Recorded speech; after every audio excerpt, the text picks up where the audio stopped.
네, 성도 여러분, 하루 동안 평안하셨습니까? 오늘은 기쁨의 23째 날입니다. 오늘도 주님 안에서 기뻐하시는 모든 성도님들 되시기를 바랍니다. 2024년 4월 22일 월요일입니다. 새벽 기도회를 시작하도록 하겠습니다. 오늘 저희들에게 주신 하나님의 말씀 먼저 보시겠습니다. 욥기 36장 17절부터 33절까지 말씀입니다. 욥기 36장 17절로 33절까지 말씀 제가 봉독해 드립니다. 이제는 악인의 받을 벌이 그대에게 가득하였고 심판과 정의가 그대를 잡았나니 그대는 분노하지 않도록 조심하며 많은 뇌물이 그대를 그릇된 길로 가게 할까 조심하라. 그대의 부르짖음이나 그대의 능력이 어찌 능히 그대가 곤고한 가운데에서 그대를 유익하게 하겠느냐. 그대는 밤을 사모하지 말라. 인생들이 밤에 그들이 있는 곳에서 끌려가리라. 삶과 악으로 치우치지 말라. 그대가 환난보다 이것을 택하였느니라.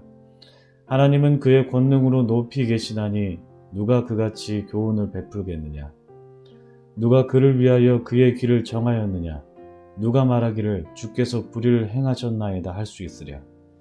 그대는 하나님께서 하신 일을 기억하고 높이라. 잊지 말지니라. 인생이 그의 일을 찬송하였느니라. 그의 일을 모든 사람이 우러러 보나니 먼 데서도 보느니라. 하나님은 높이시니 우리가 그를 알 수 없고 그의 횟수를 헤아릴 수 없느니라. 그가 물방울을 가늘게 하시며 빗방울이 증발하여 안개가 되게 하시도다. 그것이 구름에서 내려 많은 사람에게 쏟아지느니라. 겹겹이 쌓인 구름과 그의 장막의 우레소리를 누가 능히 깨달으랴. 보라, 그가 번갯불을 자기의 사면에 펼치시며 바다 밑까지 비치시고 이런 것들로 만민을 심판하시며 음식을 풍성하게 주시느니라. 그가 번갯불을 손바닥 안에 넣으시고 그가 번갯불을 명령하사 관역을 치시도다. 그의 우레가 다가오는 풍우를 알려주니 가축들도 그 다가옴을 아느니라. 아멘. 네, 참 좋으신 우리 주님의 크신 은총이 우리 토론토 한의장로교회 모든 분들 가운데 함께 하시기를 주님의 이름으로 축복합니다. 여러분, 신앙생활 하시면서 혹시 하나님 원망해 보신 적 있으십니까?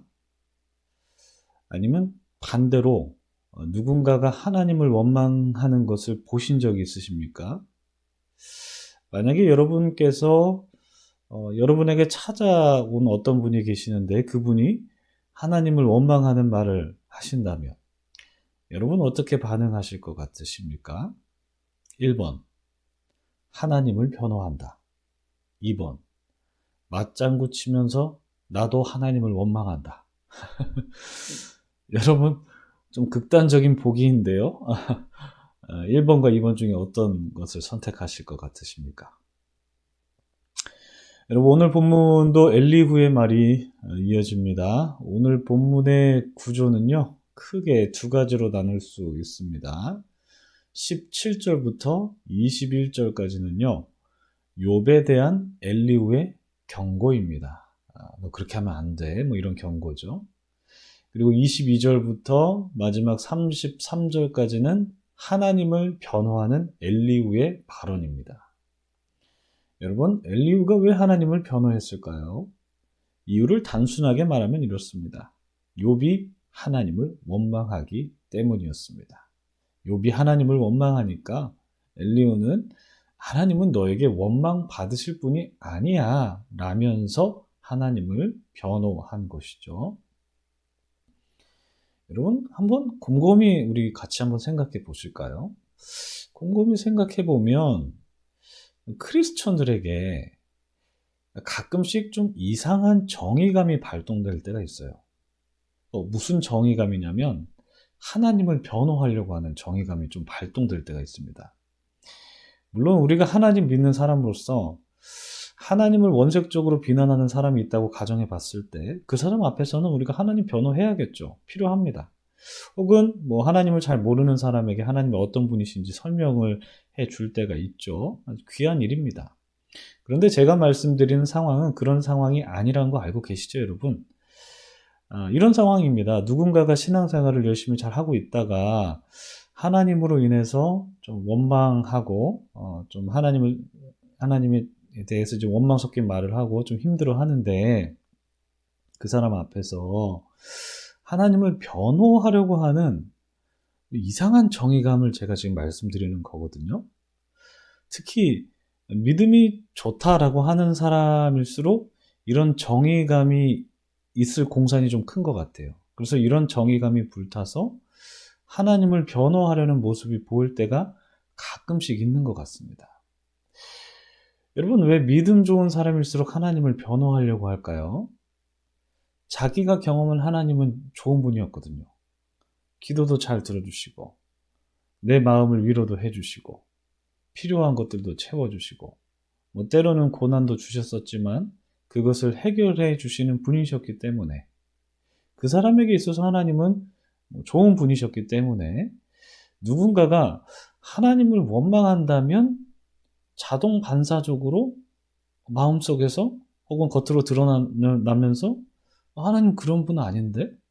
하나님 좋은 분이야. 하나님은 너에게 원망 섞인 말을 들을 뿐이 아니야. 하나님은 선한 분이시지 라고 말하면서, 혹은 속으로 그렇게 생각하면서 하나님을 변호하려는 그런 모습을 보일 때가 있는 것 같아요. 여러분, 그런데 우리가 한번 생각해 보면 좋을 것 같아요. 사람이 하나님을 변호하는 게 이거 참 주제넘는 행동 아닌일까요?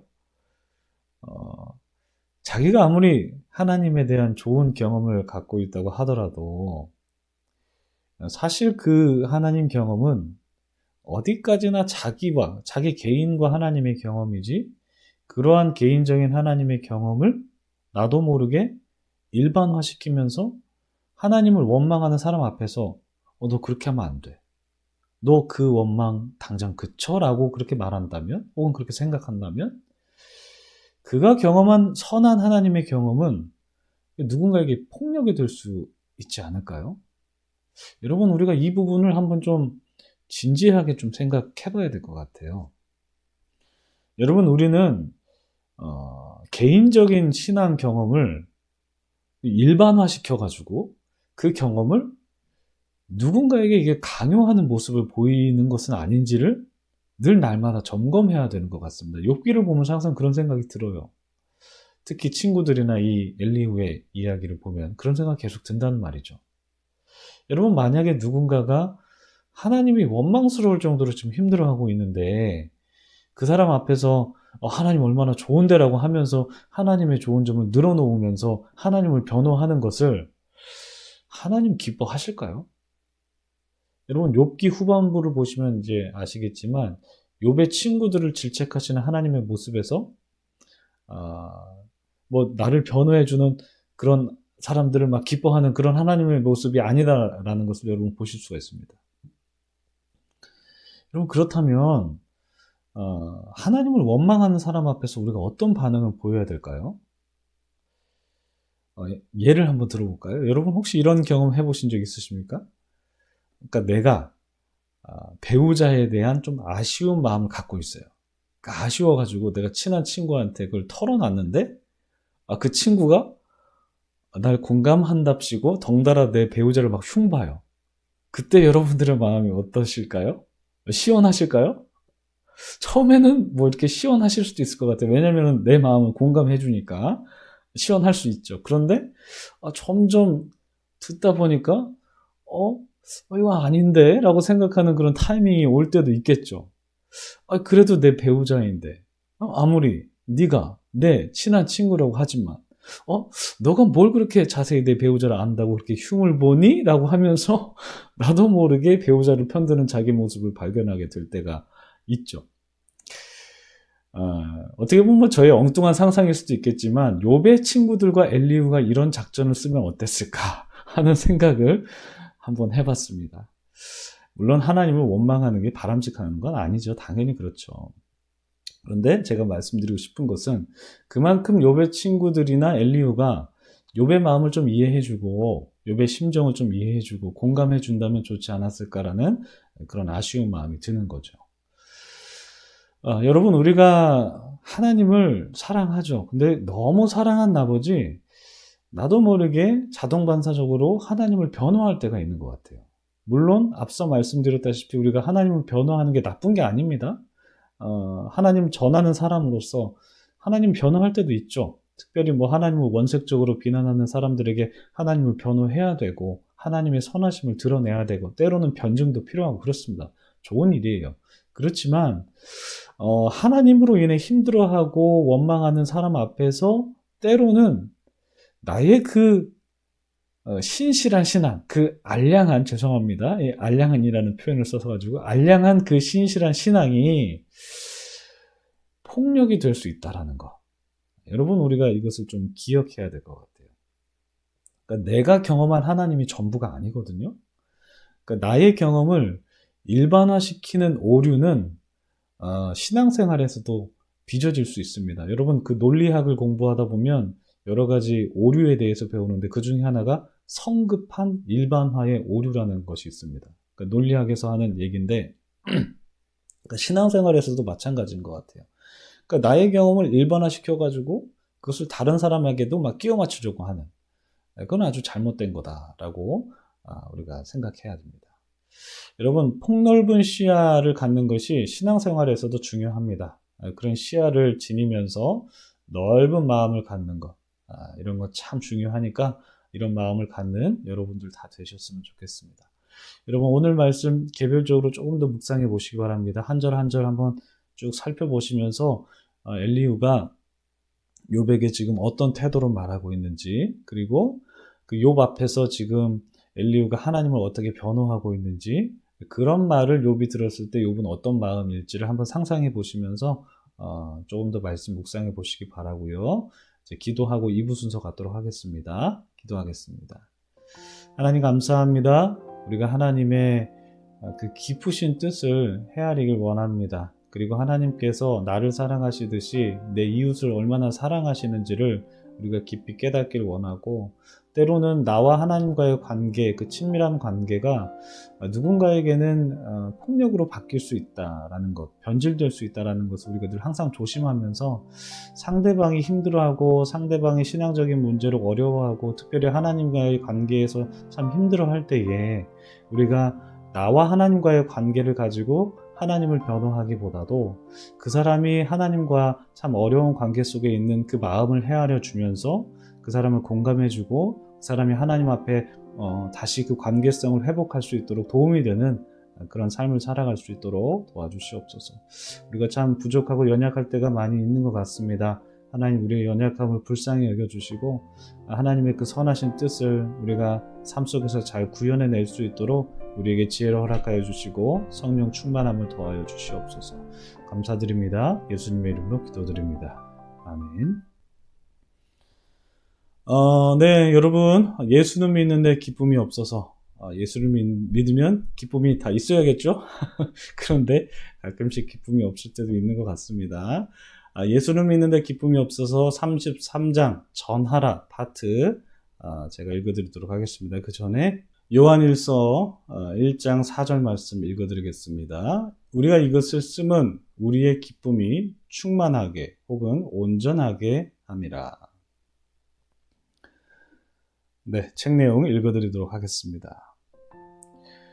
위 구절처럼 나도 같은 동기로 이 책을 쓴다. 내 기쁨을 나누어 온전하게 하기 위해서다. 이상하지만 자칫 행복은 외톨이가 될 수 있다. 자신의 기쁨을 나누는 사람들이 별로 없기 때문이다. 나는 아주 행복해 보이는 사람은 별로 알지 못하지만 스트레스나 혼란이나 슬픔이나 우울에 잠긴 사람들은 아주 많이 알고 있다. 슬프면서도 자신이 슬프다는 사실조차 모르는 사람들도 참 많이 있다. 이 책은 그런 실상을 조금이나마 바꿔보려는 시도다. 나는 사람들이 이 책을 읽기를 원하고 페이지를 넘길 때마다 내가 책을 쓰면서 그랬던 것처럼 점점 더 기뻐졌으면 좋겠다. 어떤 의미에서 나는 기쁨의 신비를 벗겨내어 기쁨을 모든 그리스도인의 공유물이 되게 하고 싶다. 성경은 행복을 가르치고 있고 하나님은 우리가 지금부터 행복하기를 원하시며 삶의 그윽한 기쁨은 변덕스럽기는커녕 반드시 커지고 넓어지며 더 순전하고 달콤해진다. 나는 사람들이 그것을 알았으면 좋겠다. 요한처럼 나도 다른 사람들과의 소통을 통해 내 기쁨이 한 바퀴 빙 돌아 제자리로 왔으면 좋겠다. 나누지 않는 한 다른 사람들도 동일한 이유들로 나와 함께 행복해지지 않는 한 내 기쁨은 온전하지 못하다. 그것이 성경의 원리다. 바울은 빌립보 교인들에게 마음을 같이하여 같은 사랑을 가지고 뜻을 합하며 한 마음을 품어 나의 기쁨을 충만하게 하라 라고 썼다. 요한은 기쁨을 글로 쓰는 것만으로는 만족할 수가 없어서 직접 가서 자신의 기쁨을 나누기를 열망했다. 내가 너희에게 가서 대면하여 말하려 하니 이는 너희 기쁨을 충만하게 하려 함이라. 요한 2서 12절 말씀. 기쁨은 자신을 나누고 싶어 한다. 둑으로 흘러 넘쳐 온 세상을 적시고 싶어 한다. 오늘 아침에 우리 동네에서 어떤 사람이 자살했다. 나도 옛날에 자살을 생각해 본 적이 있기 때문에 그런 죽음이 남들의 삶에 미치는 영향을 안다. 자살은 전염성이 있다. 누구나 절망감에 끌어당기는 힘을 느낀다. 절망감은 한 생명을 너무 일찍 세상에서 데려갈 만큼 지독하다. 마찬가지로 기쁨도 막강한 영향력을 가진다. 기쁨도 전염성이 있다. 한 사람이 세상의 속박에서 벗어나 기쁨을 발견하면 그것이 다른 모든 사람에게 보내지는 강력한 초청장이 된다. 여기 자살과 정반대되는 영향력이 있으니 곧 삶을 충만하게 살기로 작정한 사람이다. 풍성한 삶을 살지 못하게 우리를 방해하는 것은 무엇일까? 우리는 왜 이렇게 슬픈 것일까? 내 주변의 모든 슬픈 사람들의 눈에서 가장 많이 보이는 것은 누군가 있는 그대로의 자신을 이해해주고 들어주고 받아주고 수용해주기를 바라는 마음이다. 한마디로 용서받고 싶은 열망이다. 무엇에 대한 용서일까? 이토록 불행한 자신에 대한 용서가 아닐까 싶다. 이 무슨 악순환인가? 자신의 불행을 누군가 온전히 받아주고 품어주지 않는 한 사람은 행복해질 수 없는 것 같다. 그 일이 어떻게 가능할까? 누가 그 일을 해줄 수 있을까? 누가 남의 불행을 즐겁게 품어줄 만큼 어리석어지겠는가? 예수님뿐이다.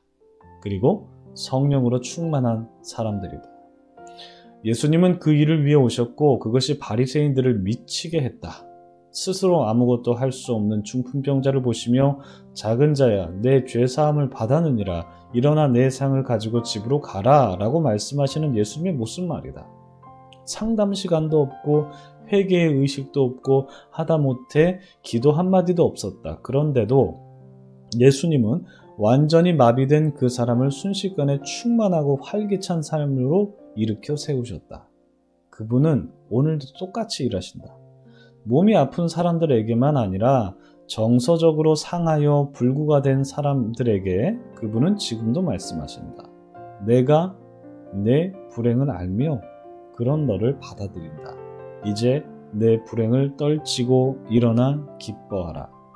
당신과 내가 예수님의 일을 하며 그분의 마음을 주변 사람들에게 새롭게 전한다면 우리의 기쁨은 온전해질 것이다.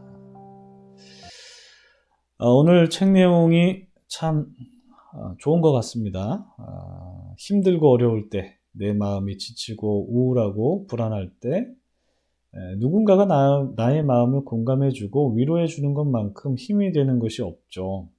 저자는 예수님과 성령에 충만한 사람들이 바로 그 일을 할 수 있다라고 말합니다.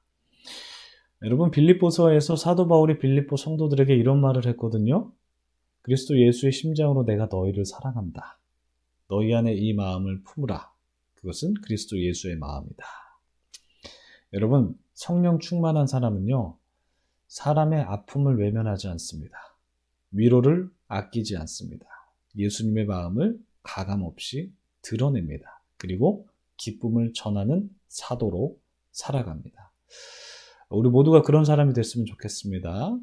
오늘 마지막 멘트를 화면을 보면서 좀 전해드리고 싶습니다.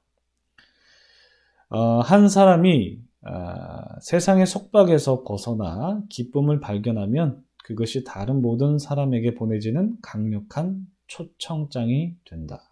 여러분, 기쁨을 전하십시오. 사랑을 전하십시오. 위로를 전하십시오. 그런 인생을 사시기를 축복합니다. 기도하겠습니다.